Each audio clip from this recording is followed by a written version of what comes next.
লোকেরা ফ্রি থাকে, আপনার হাজব্যান্ডের খোঁজ খবর নিতে পারবো। তখন আমি ডিবিতে মামলাটা ট্রান্সফার করি। ট্রান্সফার করার পরে 21 দিন পর আমার মামলাটা ফাইনাল রিপোর্ট দিয়ে দেয়। তখন আমি কান্নাকাটি করে আমি বললাম যে আমার হাজব্যান্ডের কোনো খোঁজ খবর পাই নাই, তাহলে আমার হাজব্যান্ডকে ফাইনাল রিপোর্ট কেন দিয়ে দেন?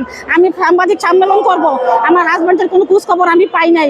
তখন আমাকে ডিবি লোকেরা বলে কি যে আপনারা কিছু খরচপাতি দিয়ে দেবো, আপনি নারাজে দিয়ে আপনি আবার সিআইডিতে দেন, সিআইডিতে দিলে আপনার হাজব্যান্ডের খোঁজ খবর পাইতে পারেন।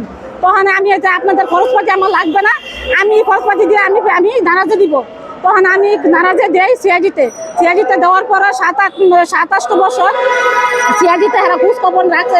নেওয়ার পরে 27 মাস না, সরি 2-3 বছর পরে সিআইডি লোকেরা আমাকে বলে কি যে আমার উপর থেকে ফোন আসছে, মামলা শেষ করার জন্য পুরান কোনো মামলা রাখা যাবে না।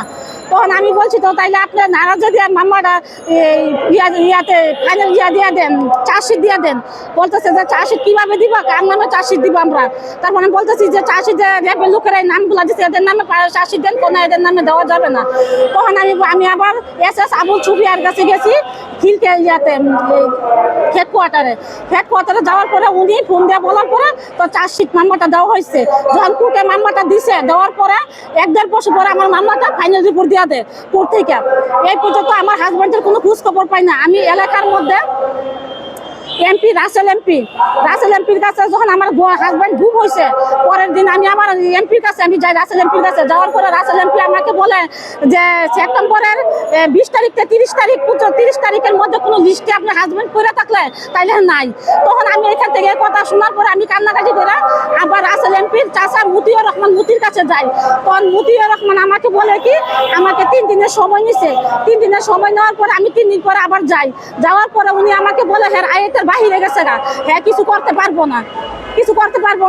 এর মধ্যে আমি এই পর্যন্ত 2012-তে আমি মামলা সেপ্টেম্বর 30 তারিখে আমি মামলা করি। মামলা এই পর্যন্ত আমি মামলা নিয়ে এভাবে হয়রানি আমাকে রেবেরা তো আমার হাজব্যান্ডকে গুম করছে, এর মধ্যে আমাকে হয়রানি করছে।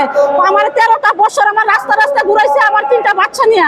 আমি অনেক কষ্ট যে আমার 15-16 লক্ষ টাকার মতন আমি যে জায়গায় যাই টাকা ছাড়া কথা বলে না।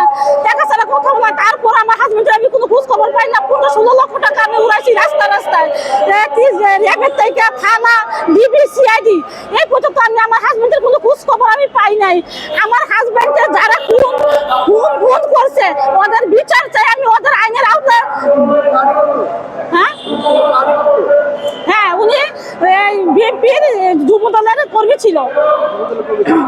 বিএনপি হ্যাঁ ব্যবসা বাণিজ্য করতো, বিচিকে গার্মেন্টসের মাল সবসময় গার্মেন্টসের মাল নামাইতো, ব্যবসা করতো। হ্যাঁ এখন আমি সরকারের কাছে আবেদন যে যারা আমার হাজব্যান্ডকে গুম করছে তাদেরকে আইনের আওতা আনা হোক। তারা রাস্তা ঘুরতেছে, রেস্টুরেন্টে খাইয়া ঘুরে বেড়াইতেছে, ওদেরকে আইনের আওতায় না, ওদের আমি বিচার চাই, ওদেরকে যে ফাঁসি চাই। আর সরকারের কাছে আমার আবেদন যে আমি 13টা বছর আমি যে ক্ষতিগ্রস্ত হয়েছি, আমার 3টা মেয়ে নিয়ে রাস্তা আমার ঘুরাইছে রেবেরা খুব গুম কইরা খুন কইরা আমার পাবলিকের নাম দিয়ে আমার রাস্তা মামলা করতে ঘুরাইছে, আমার রাস্তা ঘুরাইছে। এদেরকে বিচারের আওতায় না, ওদেরকে বিচার আমি চাই, ওদের ফাঁসি চাই। আর আমাদেরকে 5 কোটি করে টাকা সরকারের কাছে ক্ষতিপূরণ চাই।